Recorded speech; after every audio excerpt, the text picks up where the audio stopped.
Hello friends, मैं मधुमंगल सिन्हा आप सभी को स्वागत करता हूं मेरे चैनल एग्जाम ड्रिलर पे। दोस्तों, आज हम डिस्कस करेंगे हायर एजुकेशन सिस्टम जो यूजीसी नेट की पेपर 1 की यूनिट 10 है। यूनिट 10 से इम्पोर्टेंट पीवाईक्यूज एंड एमसीक्यूज जो क्वेश्चंस बहुत ही इम्पोर्टेंट है हमारे यूजीसी नेट के लिए, उन सब क्वेश्चन को लेके आज हम डिस्कस करेंगे। तो चलिए फ्रेंड्स, देखते हैं क्या इम्पोर्टेंट क्वेश्चन आज के लिए है। पहला question, which opinion is not correct? यहाँ 4 ओपिनियन दी गई हुई है, यहाँ से कौन सा ओपिनियन करेक्ट नहीं है। पढ़ते हैं ऑप्शन को। Option A, education is a subject on concurrent list of 7 schedule of constitution of India. Education जो है ये कॉन्करेंट लिस्ट 7 शेड्यूल का कॉन्करेंट लिस्ट में है। Option B, University Grant Commission is a statutory body. University Grant Commission जो है ये एक स्टैट्यूटरी बॉडी है। Option C, patents, invention, design, copyright and trademarks are the subject of concurrent list. जो patent, invention, design, copyright और trademark जो है ये सब कॉन्करेंट लिस्ट में आते हैं। ऑप्शन डी में क्या है, Indian Council of Social science Research is a statutory body related to research in social science. Indian Council of Social science Research जो है ये सोशल साइंस रिसर्च के स्टैट्यूटरी बॉडी है। तो फ्रेंड्स, ये था ऑप्शन। देखते हैं सही आंसर क्या है। यहाँ patent, inventions, design, copyright and trademark are the subject of concurrent list जो है ये सही ऑप्शन नहीं है। तो फ्रेंड्स, सही ऑप्शन क्या है, education is a subject of concurrent list of 7 schedule of constitution of India. भारतीय संविधान की 7th जो शेड्यूल है इनके अनुसार शिक्षा क्या है, कॉन्करेंट लिस्ट में आते हैं। Option B, University Grant Commission is a statutory body, ये सही है। यूनिवर्सिटी ग्रांट कमीशन एक स्टैट्यूटरी बॉडी है। ऑप्शन डी जो है, Indian Council of Social science Research is a statutory body related to research in social science. Indian Council of Social Science जो है ये एक स्टैट्यूटरी बॉडी है सोशल साइंस की रिसर्च के लिए। चलते हैं नेक्स्ट क्वेश्चन को देखते हैं। The Kothari commission report was entitled on. Kothari commission का जो रिपोर्ट है इसका टाइटल क्या था। Option A, education and national development. Option B, learning to be adventure. Option C, diversification of education. Option D, education and socialization in democracy. तो चलिए friends, देखते हैं क्या है सही answer. The Kothari Commission's report was entitled on education and national development. Kothari commission report जो है इससे एजुकेशन एंड नेशनल डेवलपमेंट इस नाम में एंटाइटल की गई थी। Next question, Which of the following is not a dual mode of university? इसमें 4 यूनिवर्सिटी के नाम है, इसमें कौन सा यूनिवर्सिटी डुअल मोड यूनिवर्सिटी नहीं है। Option A, Delhi University. Option B, Bengaluru University. Option C, Madras University. Option D, Indira Gandhi National Open University. ठीक है फ्रेंड्स, देखते हैं आंसर क्या है। Which of the following is not a dual mode university? Indira Gandhi National Open university जो है ये डुअल मोड यूनिवर्सिटी नहीं है। फ्रेंड्स, यहाँ एक बात जो समझना चाहिए, डुअल मोड यूनिवर्सिटी क्या है।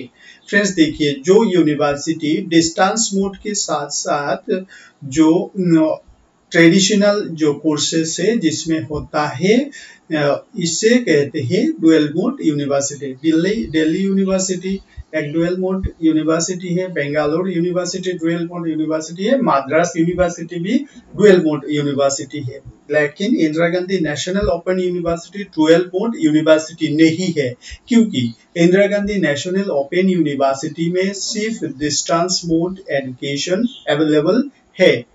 ठीक है फ्रेंड्स, चलते हैं नेक्स्ट क्वेश्चन पे। Which part of the Constitution of India is known as Code of Administrators? Bharat की संविधान की कौन सा पार्ट को कोड ऑफ एडमिनिस्ट्रेटर के रूप में जाना जाता है? Option A part 1, option B part 2, option C part 3, option D part 4। देखते हैं आंसर।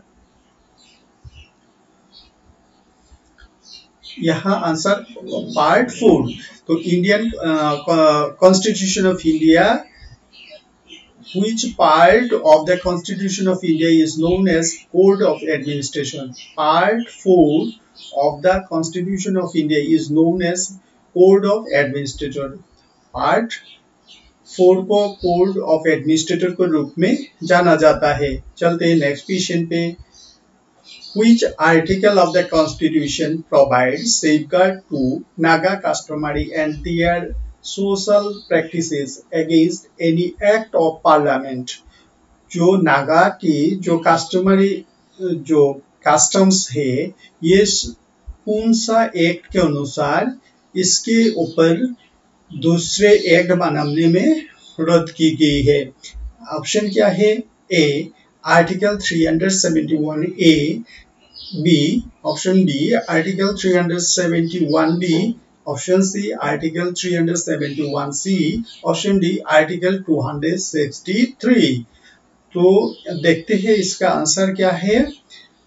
आर्टिकल 371 ए जो है, ये आर्टिकल के अनुसार the constitution provide safeguard, constitution में सेफगार्ड प्रोवाइड किया है Naga customary scope and their social practice against any customary laws.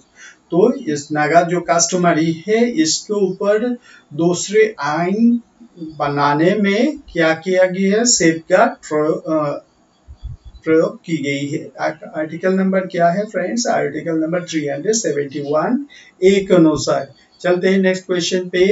Which one of the following is not the tool of good governance? Good governance की tool कौन सा नहीं है?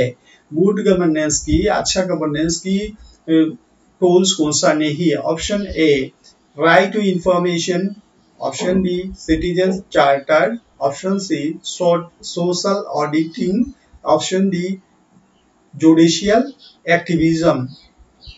ठीक है फ्रेंड्स, देखते हैं आंसर क्या है। यहाँ जुडिशियल एक्टिविज्म जो है, ये गुड गवर्नेंस की टूल नहीं है। तो फ्रेंड्स क्या है गुड गवर्नेंस की टूल? क्या है? ऑप्शन ए जो है राइट टू इंफॉर्मेशन, ये गुड गवर्नेंस की टूल है। सिटीजन्स चार्टर, ये भी गुड गवर्नेंस की टूल है। सोशल ऑडिटिंग, ये भी गुड गवर्नेंस की टूल है। चलते हैं नेक्स्ट क्वेश्चन पे। The recommendations of National Knowledge Commission for the establishment of 1500 universities is to, जो रिकमेंडेशंस है नेशनल नॉलेज कमीशन के द्वारा 1500 न्यू यूनिवर्सिटीज एस्टैब्लिश करने के लिए, इसके कारण क्या है? Option A create more teaching job, ज्यादा से ज्यादा टीचिंग जॉब क्रिएट करने के लिए। Option B ensure increase in student enrolment in higher education, higher education में ज्यादा से ज्यादा लर्नर्स को एनरोल कराना है।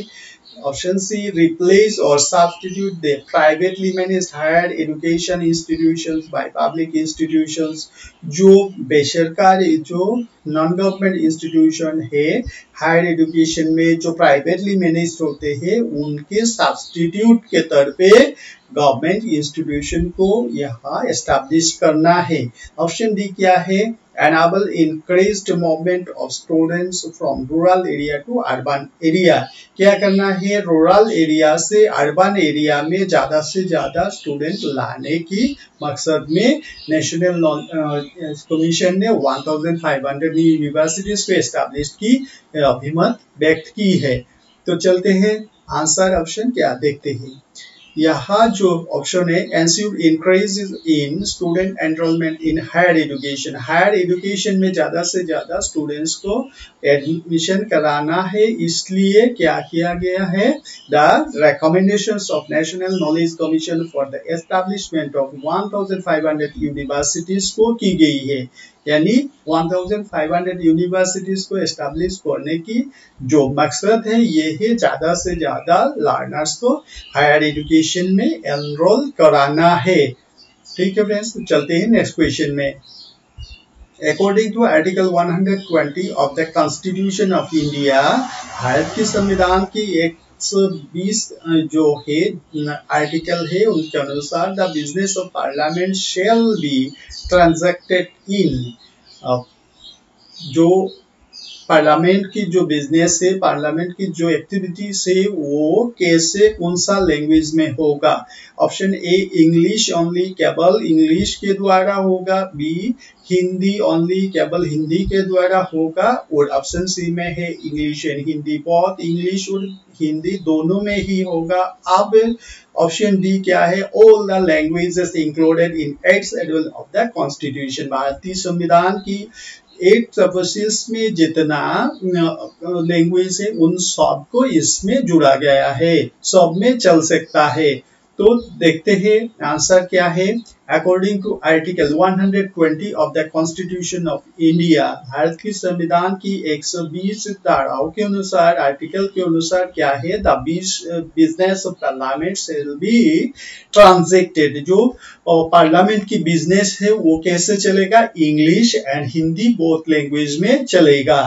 ठीक है फ्रेंड्स, चलते हैं नेक्स्ट क्वेश्चन में। Which of the following is more interactive and student centric? इसमें जो 4 ऑप्शन दी गई है इसमें सबसे ज्यादा इंटरेक्टिव एंड स्टूडेंट सेंट्रिक कौन सा है, इसमें सबसे ज्यादा इंटरेक्टिव स्टूडेंट सेंट्रिक कौन सा है। पहला जो ऑप्शन है सेमिनार, दूसरे में बात की गई है वर्कशॉप की, नंबर ऑप्शन सी में क्या है लेक्चर, और ऑप्शन डी में बात की गई है ग्रुप डिस्कशन की। तो चलिए देखते हैं आंसर क्या है। Which of the following is more interactive and student centric? यहाँ जो है, यहाँ राइट आंसर है ग्रुप डिस्कशन, जो है ये राइट आंसर है। ग्रुप डिस्कशन जो है ये मोर इंटरेक्टिव है, ये स्टूडेंट सेंट्रिक भी है। ठीक है फ्रेंड्स, आज हम कुछ क्वेश्चंस को लेकर डिस्कस किया है। आई होप आप सभी को इस क्वेश्चंस का आंसर समझ में आया होगा। और फ्रेंड्स, आप सबको एग्जाम की प्रिपरेशन बेहतर से बेहतर करने के लिए हमारी वेबसाइट है examdriller.in, प्लीज examdriller.in में जाइए।